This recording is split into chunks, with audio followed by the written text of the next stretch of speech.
नमस्कार दोस्तों, आप सभी का स्वागत है आपके अपने चैनल डिस्प्ले फिक्सिंग में। तो दोस्तों, आज के इस वीडियो में हमारे पास जो मोबाइल है वो है होनर का 9X। तो हम इसका ग्लास चेंज करके आपको बताने वाले हैं कि किस प्रकार से आप इसका ग्लास चेंज कर सकते हैं। अगर आपको भी अपने फ़ोन का ग्लास चेंज करवाना है तो आप हमें कोरियर के थ्रू या हमारी शॉप पर विज़िट करके अपना फ़ोन रिपेयर करवा सकते हैं। अगर आपको भी हमसे कांटेक्ट करना है तो वीडियो के ऊपर हमारे कांटेक्ट नंबर दिए हुए हैं, उस पर आप कांटेक्ट करके हमसे संपर्क कर सकते हैं। तो दोस्तों, वीडियो को शुरू करते हैं।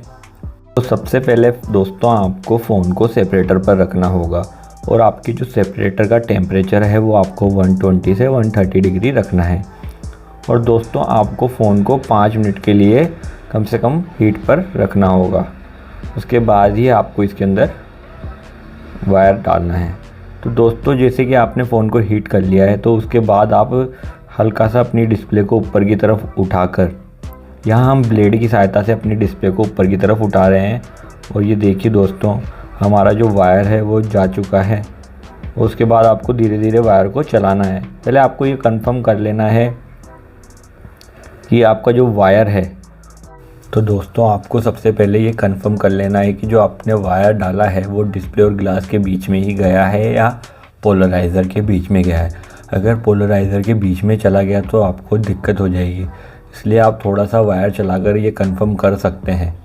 उसके बाद अगर आपको लगता है कि आपका वायर सही गया है तो आपको उस वायर को आगे चलाना है, वरना आप वायर को वापस निकाल कर दोबारा से भी डिस्प्ले और ग्लास के बीच में डाल सकते हैं।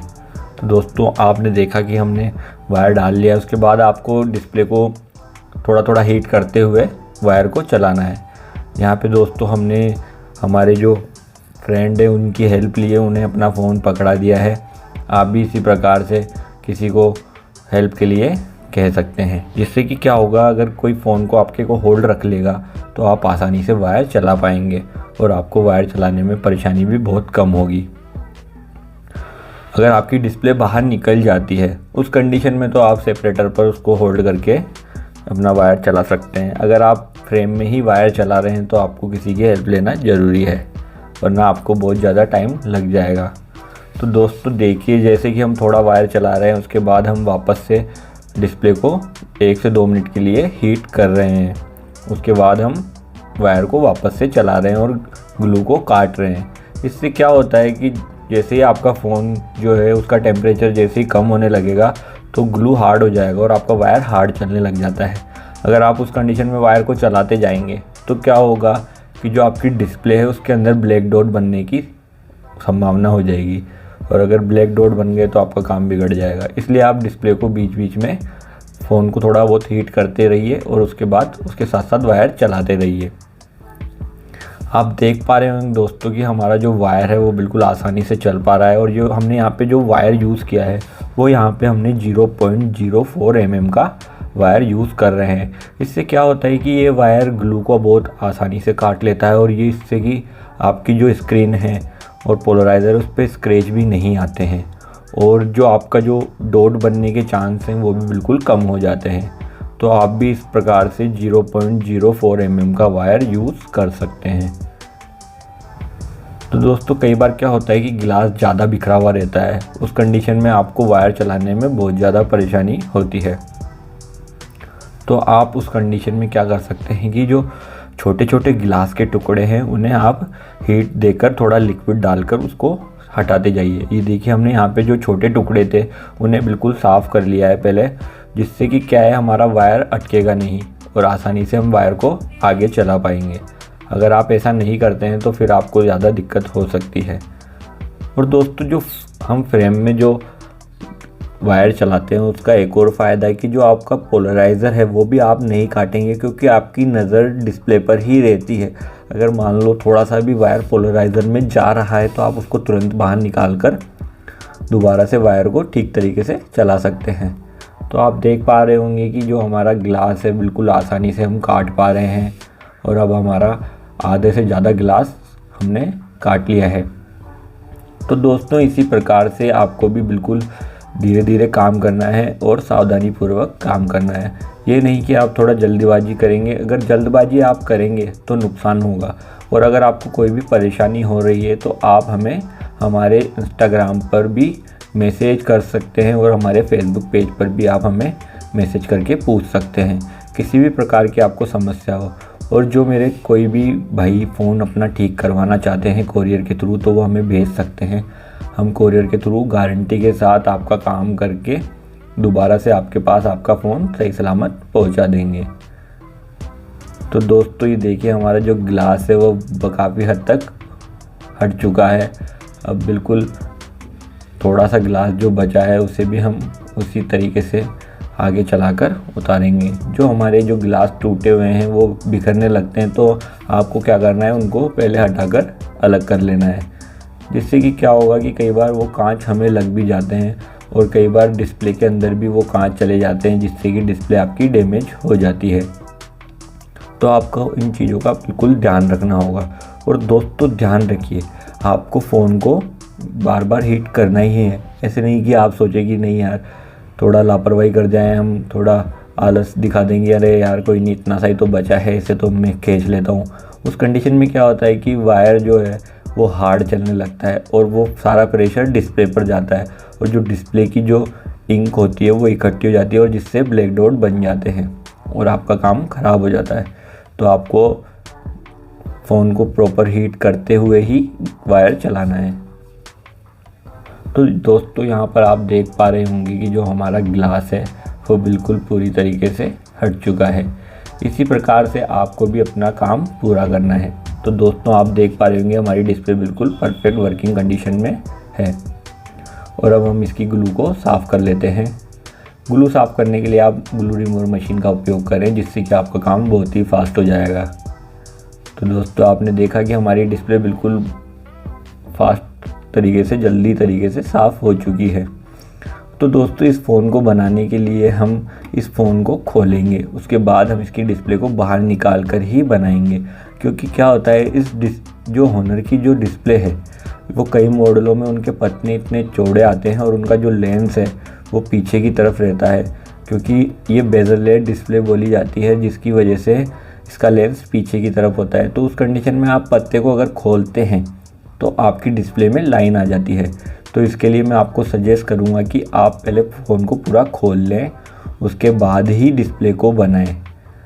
अगर आप डायरेक्ट बिना फ़ोन को खोले इस फ़ोन को भी बिना खोले बनाने की कोशिश करेंगे तो जहां तक है आपका फ़ोन आपकी डिस्प्ले डैमेज होगी। इसलिए आपको फ़ोन को खोल लेना है और उसके बाद ही आपको ग्लास को लगाना है। तो दोस्तों हमारा जो फ़ोन है हमने खोल लिया है और जो हमारी डिस्प्ले है बाहर आ चुकी है। तो दोस्तों अब हमें क्या करना है कि हमें डिस्प्ले पर OCA को लगाना है। डिस्प्ले पर OCA लगाने के लिए आपको पता ही है कि आपको क्या प्रोसेसिंग पूरी करनी है। जिन भाइयों को ये नहीं आता है तो वो ये ध्यान से देख लें। आपको पहले डिस्प्ले को पूरी तरीके से क्लीन कर लेना है। यहाँ पर हमने फॉल्कन लिक्विड का यूज़ किया है, जिससे कि हमारी डिस्प्ले पूरी तरीके से क्लीन हो जाए। आपको डिस्प्ले को अच्छा तरीके से क्लीन करना है, उसके बाद ही आपको उस पर OCA लगानी है। अगर आप डिस्प्ले को ठीक तरीके से क्लीन नहीं करेंगे और आप उस पर OCA लगा देंगे तो जो डस्ट है, जो ग्लू है, वो आपकी डिस्प्ले पर बना रहेगा और आपकी OCA पर बबल्स बन जाएंगे, जो कि बहुत ही गंदे दिखाई देते हैं। तो आपको काम सफाई से करना है, तो डिस्प्ले को पूरी तरीके से आपको क्लीन करना है। दोस्तों आपको टाइम लेकर ही काम करना है। आपको काम सफाई से करना है तो आपको टाइम लेकर बिल्कुल आराम से आपको काम करना है। अगर आप जल्दीबाजी करेंगे तो आपका काम ख़राब होगा, जिससे कि आपके कस्टमर ख़राब हो जाएंगे और कस्टमर नाराज़ होंगे तो वो दोबारा लौट कर नहीं आते हैं। तो आपको कस्टमर को अच्छे से अच्छा काम करके देना है, तो इसलिए आपको पूरा सफाई का ध्यान रखना होगा। क्योंकि जो ये कॉम्बो और डिस्प्ले का काम है इसमें सबसे ज़्यादा सफाई ही ज़रूरी है। अगर आप सफाई से काम करेंगे तो काम आपका अच्छा होगा।